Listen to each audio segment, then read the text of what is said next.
हरि ओम।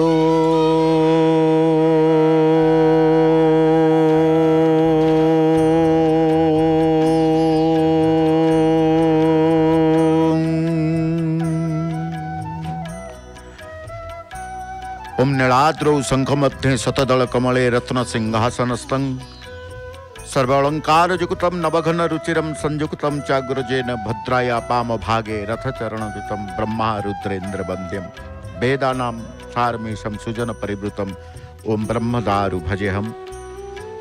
परमाराध्य परम नमस्य परात्पर परमेश्वर अनंत कोटि ब्रह्मांड नायक जगदीश्वर जगन्नाथंकर पदार बिंदरे शतकोटि प्रणाम मणिमा शतकोटि प्रणाम शतकोटि प्रणाम शतकोटि प्रणाम।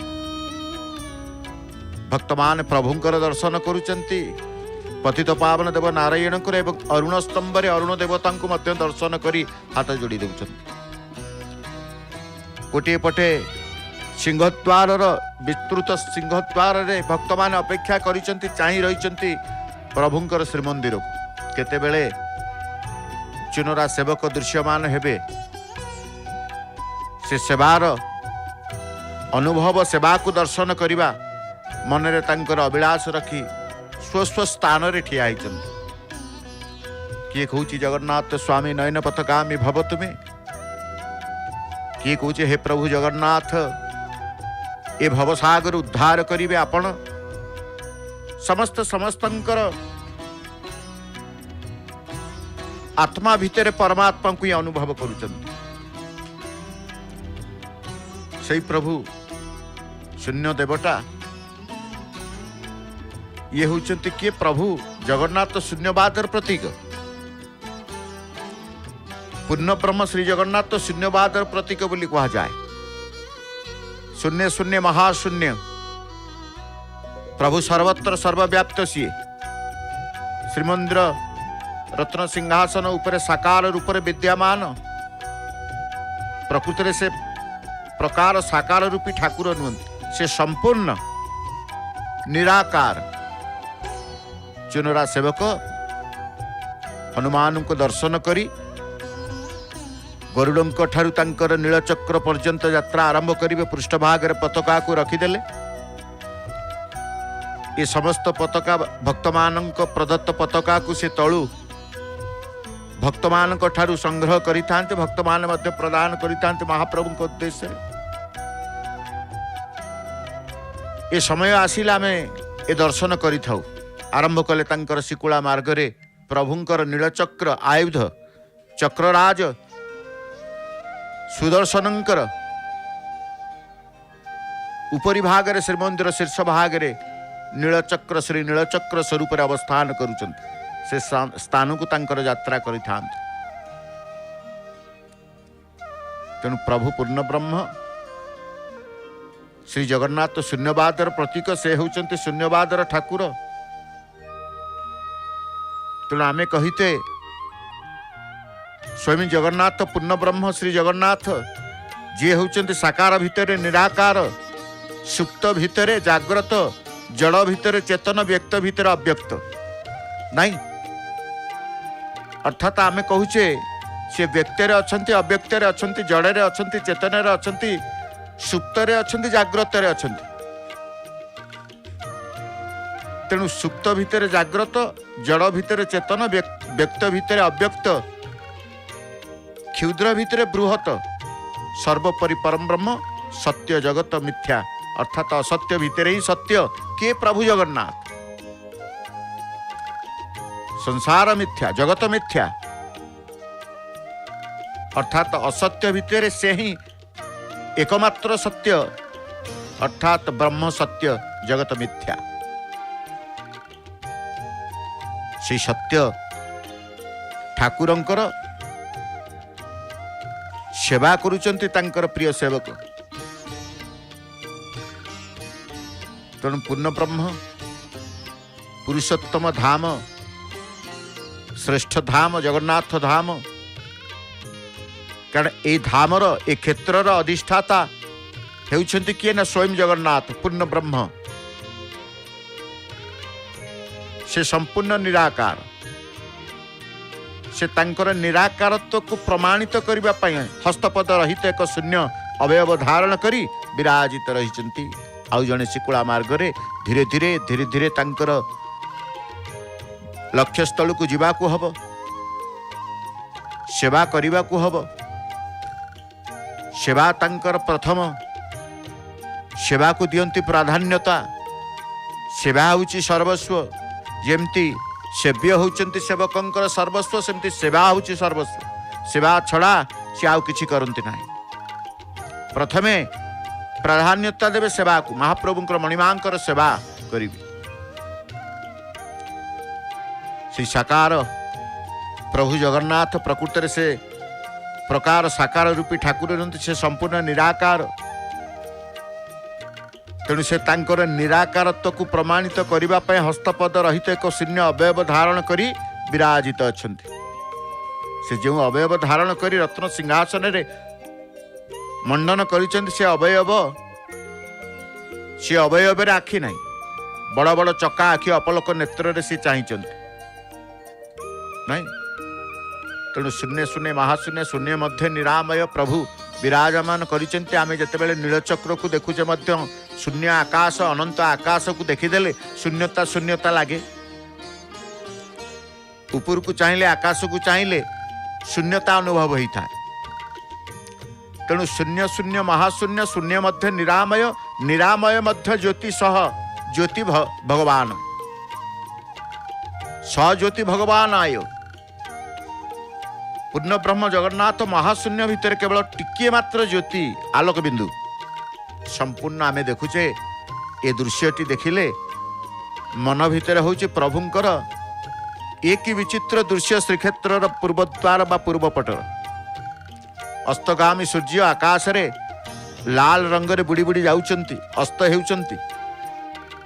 ये अस्त समय सूर्य नारायण अस्तर समय।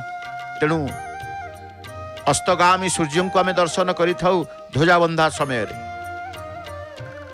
उदय पर्वर दर्शन करू कि न करू, अस्तगामी सूर्य को आमे दर्शन करि थाउ पताका लागि जेतेबेले ध्वजाबंधा आरंभ हो जाइए महाप्रभुंकर श्रीमंदिर रे। ना नहीं, नीलचक्र निकट रे ठिया होइचंती। जो नीलचक्र को आमे देखुचे, जो नीलचक्रर संपूर्ण आकार गठन शैली विराट बड़ नीलचक्र, अष्टधातुरे निर्मित नीलचक्र, 8 गोटी अर, पुणी बाह्य चक्र, अंतचक्र, विभिन्न प्रकार एवं चक्रर चतुर्पार्श्व बाह्य चक्र भितर आमे देखुचे केभली निर्माणर नीलचक्रर निर्माणर शैली। आमे जेमिति गोटे देखु नवगुंजर गोटे रहिचंती। नवगुंजर होची प्रभुंकर गोटे लीला। से नवगुंजर ही दर्शन अर्जुन मध्य करथिले। कई नीलचक्र धीरे नवगुंजर मध्य ए भावना रखि थांती। 9टी पशु सर्पठु आरंभ करी 9 गोटी नवगुंजर कुआ जाए। नवगुंजर उपासना मध्य रही था। किन्तु नीलचक्र से नीलचक्रर महात्मा, नीलचक्रर दर्शनर अनुभव जे करिछि से अनुभव करिछि। जदि आपण पचारे कौन अनुभव, आपण पचारिबा दरकार नहीं। ध्वजाबंधा आरंभ हेबा क्षणे आपण नीलचक्र सहित दर्शनर बहु समय धरी आपण प्राप्त हो पारुचंती। केवल नीलचक्र को चाहिए। जे कौनसी निर्दिष्ट एक स्थान आपणकर लक्ष्य रहू, सी अंतचक्र भितर रहू कि बाह्य चक्र भितर रहू कि अर भितर रहू कि कर्णिका भितर रहू कि पूर्णांग श्री नीलचक्र को आपण दर्शन करंतु, अनुभव करिवे महाप्रभुंकर ये चक्र, ये क्रिया शक्ति, ये प्रभुंकर आयुध। जो आयुध को नहीं आमे दर्शन नित्य प्राप्त होचे। गोटे आयुध प्रभुंकर नित्य दर्शन आमे करूचे। प्रभुंकर 4 आयुध शंख चक्र गदा पद्म। खूब कम समय भितर देखंतु अंटारे सबु पताका खोली तांकर चुनरा सेवक अंटारे गुड़े की खोसी देले। तेणु भगवान विष्णुंकर प्रभु नारायण रूप शंख चक्र गदा पद्म धारण करती चतुर्भुज चतुर्हस्तर तांकर शोभा पाऊ थाए। तीन आयुध को दर्शन करू न करू चक्र को नित्य प्रतिदिन आम दर्शन करिवार सौभाग्य मध्य आम पाई कहीं ना चक्र को दर्शन कले नीलचक्र को दर्शन कले से नीलचक्र दर्शन संपर्क जोड़िले जीवन क्रियाशील हुए। जीवन में कौन कार्य कौन कर्म कष्टसाध्य लगी न थाए कहीं ना भगवान ये होचंती क्रिया शक्ति। शरीर भितर गोटे कर्म करिवार दक्षता क्रिया शक्ति जागृत ही थाए। जे कौन कार्य करने को आपण जीवे शक्ति दरकार तेणु शक्ति हीनता दूर ही थाए। नीलचक्र दर्शनर अनेक महिमा मध्य पुराण वर्णित रही भक्त मान से नीलचक्र को चाहिए रही। नीलचक्र को किछि समय चाहिए चक्षुजनित समस्या मध्य दूर ही थाए। नीलचक्र को चाहिए मानसिक स्तर रे गोटे शांति आपण पाई थांती। जो माने मानसिक विकृत थांती मानसिक स्तर रे तांकर असंतुलित रही थांती नीलचक्र को आपण चाहि दियंतु आपे आपे आपे आपे आपण संतुलित अवस्था आसी जीव असंतुलित अवस्था दूर ही जीव। तेणु नीलचक्र दर्शन ये साधारण दर्शन नुहे प्रभुंकर दर्शन ये साक्षात चतुर्धा मूर्तिंकर दर्शन अनुभव भक्त माने पाउचंती से नीलचक्र को देखी। कारण लोतक आखिरे तांकर लोतक झरी आसुच लुह केतेबेले आसे प्रभु को देखिले लुह केतेबेले आसे प्रभु को चिंता कले लुह केतेबेले आसिले आसे ना दुखरे पड़ी गले एवं लुह केतेबेले आसे दुखरु जी आमको लाघव कर दिए तांको कथा चिंता करदेले। किए कांदुची तो किए हरि भजन करुचन किए प्रभु को पाखे कांदुचंती किए प्रभु को पाखे ताली मारी प्रभुंकर भजन करुचंती एवं प्रभु को नाम को तुंडे रे धरिचंती। समस्ते कहते एक स्वर रे जय जगन्नाथ।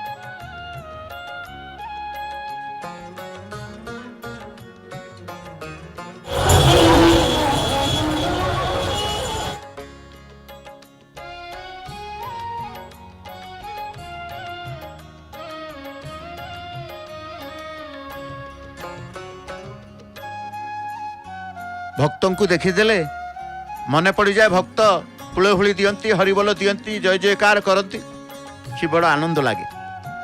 मन भीतर गोटे शक्ति जेमती नीलचक्र को देखीदेले प्रभु प्रति लक्ष्य चली आसे सेमती गोटे सिंहद्वार कोलाहल शब्द भक्त मानकर जय जयकार शुणिले मन भीतर जगन्नाथंकर भावना जागृत हुए। मालाकृति पताका तांकर खूब कम समय भितर कारण समय से माने देखती से सेवा को देखती। माल धरिचंती कुमुद हनुमान को लगी करिवे चुनरा सेवक। आजिर ये होची आश्विन मास कारण दुर्गा माधवंकर उपासना श्रीमंदिर रे आरंभ हो जाइचंती। प्रथम दिवस आज नारायण मंदिर को दुर्गा माधव श्रीमंदिर रथाकृति विमान रे आगमन करिचंती। 8 दिन पर्यंत आमे माधवंकर सहित भगवती दुर्गा को मध्य दर्शन करिवार सौभाग्य लाभ करिवा। ये सब प्रभु को लीला।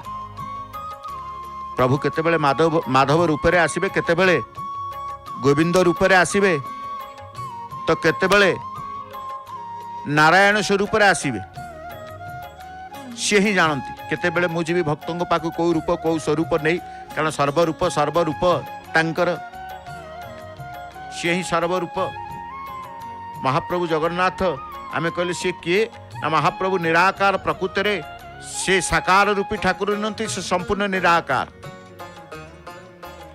से जो अवयव धारण कर रत्न सिंहासन मंडन करुचंती से अवयवर रूप को स्वरूप को देखिले से चका चका आखि को देखिले 2टी शून्य वृत्ताकार आखि। तेणु प्रभुंकर शून्य पाद आमे कहूँ सी कौन ना नाक अच्छी केवल गोटे शून्य पाद नहीं अच्छी किंतु अंटा ठारू पाद पर्यंत गोटे शून्य सबु शून्य भितर महाप्रभु आलती चली हनुमान भक्त मान प्रभु तांकर आराध्य देवता को उच्चारण करुचंती प्रभु नाम।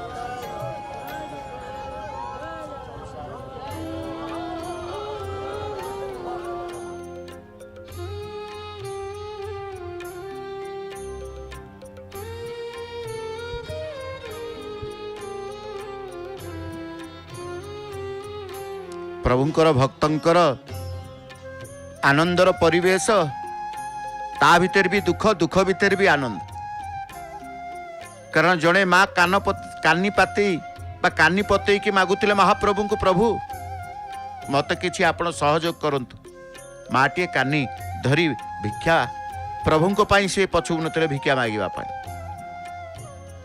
कि केते भावना सर्वधर्म समन्वय जोठी ये हूँ मो ठाकुर जगन्नाथंकर श्रीक्षेत्र परम धाम परम पवित्र क्षेत्र सर्वधर्मर समन्वय होउछन्ति श्री जगन्नाथ हिंदू कहतु मुसलमान कहतु ख्रीस्टियान कहतु जैन कहतु बौद्ध कहतु प्रत्येक धर्मावलंबी माने जगन्नाथ को तांकर इष्ट बोलिकी स्वीकार करी जाते तेणु भगवान वैष्णव माने आसिले जगन्नाथ भितर श्री भगवान विष्णु शैव उपासक मान आसबे भगवान को शिव को सी खोजे शाक्य माने आसबे महामाया को सी खोजे गणपति आसिले भगवान विनायक को खोजे सौर उपासक आसिले सूर्य उपासक माने भगवान सूर्य नारायण को दर्शन करेंगे जगन्नाथ को निज निजर इष्ट मनक से भक्ति अर्घ्य अर्पण करते तेणु कहुए महाप्रभु जगन्नाथ सर्वधर्मर समन्वय होउछन्ति महाप्रभु जगन्नाथ ता नुहे कि आमे जिते पताका लगी देखुचे आमे केते भक्त को सिंहद्वार सम्मुखें देखुचे समस्ते कौन समजाति होते ना समस्त भावनार लोक समस्त जाति धर्म वर्ण निर्विशेष महाप्रभु को बड़दाण्ड रे समस्ते एकाकार हो जाते प्रभु समस्त प्रभु जगतर प्रभु जन देवता नुहे से गण देवता सारा सचराचर जगत जिते प्राणी अच्छा समस्त प्राणी प्राण होती सी तेणु कहुए सी होती प्राण कृष्ण सी होती दीनकृष्ण दीन दुखी दरिद्रंकर सी होती नाथ सी होती दीननाथ दीनकृष्ण तेणु दुखीटी आसिले क्या भरोसा करे दुखीटी आसिले प्रभु को भरोसा करे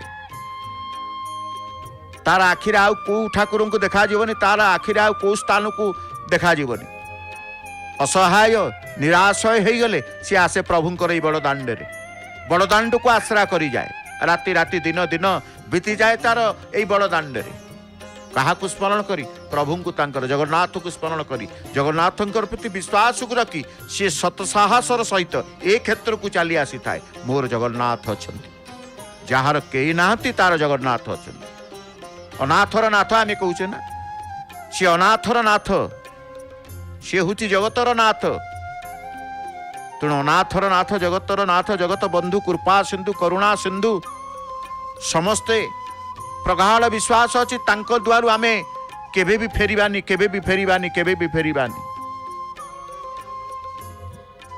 तेणु से प्रभु साकार रूप ओंकारवादी माने साकार रूप को ओम एवं तांकर नाभि कमल ब्रह्म को मिसे श्री जगन्नाथ को ओम ब्रह्म भावे पूजा करुछन्ति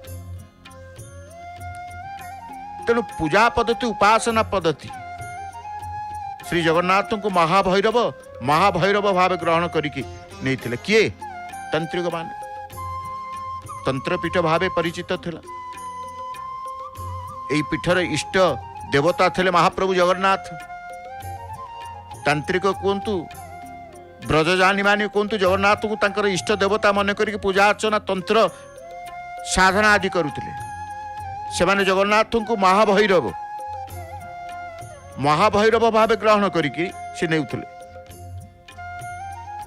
तेणु जगन्नाथ पूर्ण ब्रह्म विष्णु रूपे पूजा पाइबा आरंभ कले विभिन्न प्रकार उपासना मध्य प्रभु पाखे रही कर्णिका निकट को यात्रा करुचंते चिनोरा सेवक धीरे धीरे धीरे धीरे तांकर तीन पादे पहुंची जाती कर्णिका निकट रे प्रथम पाद द्वितीय पाद तृतीय पाद पाद दशे प्रथम पाद द्वितीय पाद नेमिबा अंतचक्र भितर तृतीय पादटी तांकर कर्णिका उपरे पहुंची गले ध्वजास्तंभ स्पर्श आसीगले से समर्पित हो जाती प्रभु पाखे एवं सूचना दियंती भक्त मान को प्रभु पाखे समर्पित हो जावाई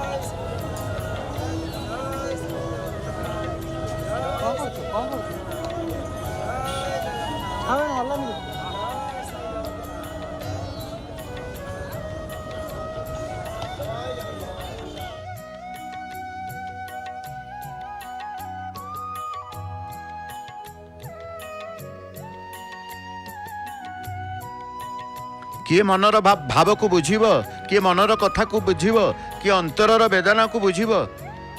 बुझीबा ठाकुर किए ना से प्रभु जगन्नाथ, आउ कई नुहंती। ए भाव को ए कथा को ग्रहण करिसंती जे तांकर आश्रित हो जाइछंती। सारा संसार रे कई नाही जे महाप्रभुंकर शरणार्थी बा चरणाश्रित होइछि बोली। कर्णिका उपरे दंडायमान पूर्वक आलिंगन पूर्वक ध्वजा स्तंभ को चुनरा सेवक तांकर से ध्वजा भितरे से पताका को लागि करूचंती। पताकार तैयारी करिवार शैली मध्य ए पताका स्वतंत्र भाव में देखुचंती। केवल त्रिभुज आकार ये पताका ये स्वतंत्र भाव में ये पताकार जो दर्शन आम देखुचे हलदिया रंगर पताकाटे। हलदिया रंगर पताका प्रभुंकर आज ध्वजा स्तंभ रे पतित पावन बाना स्वरूप आम दर्शन करवा। बंधा चलीचंती जेतेबेले अनंत आकाश मुक्त भाव से पताका उड़ीब फरफर ही उड़ी था। पताका संपूर्ण भावे उड़ीबार दृश्य मध्य आम देखु आरंभ कले से अनंत आकाश तले प्रभुंकर ये पतित पावन पताका को दर्शन करने को भक्तों मनरे आनंदर एक प्रकंपित शक्ति जागृत हुए।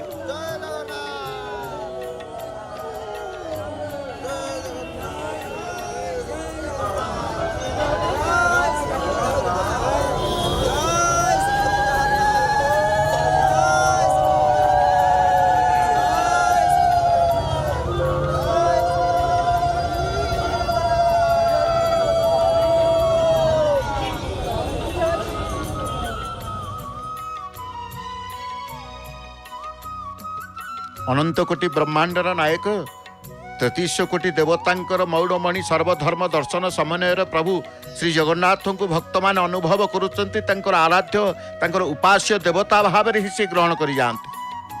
सकल सृष्टि स्थिति लयर त्राणकर्ता रूपे आमे तांको ग्रहण करिचे। काहाकू ना प्रभु जगन्नाथ जगन्नाथ दर्शन कले तांकर ध्वजा बंधा सेवार अपूर्व दिव्य दर्शन आमे लाभ करिचे। आमे कहले सी किए ना सी अनादि, सी अनंत, सी अव्यक्त, सी अचिंत्य, सी अप्रकाश्य, सी अक्षय, सी अभय, सी अविनेश्वर, सी अवतारी, सी अवतार, सी सबु सकल अवतार प्रतिभु पुरुषोत्तम श्री जगन्नाथ ही अखिल ब्रह्मांडर स्रष्टा। आसंतु अखिल ब्रह्मांड अनंत कोटि ब्रह्मांड सचराचर जगत जहाँकर मालिक होउचंती प्रभु जगन्नाथ। से मालिकंक से प्रभुंक से ईश्वरंक पदार बिंदरे समर्पी जीवा।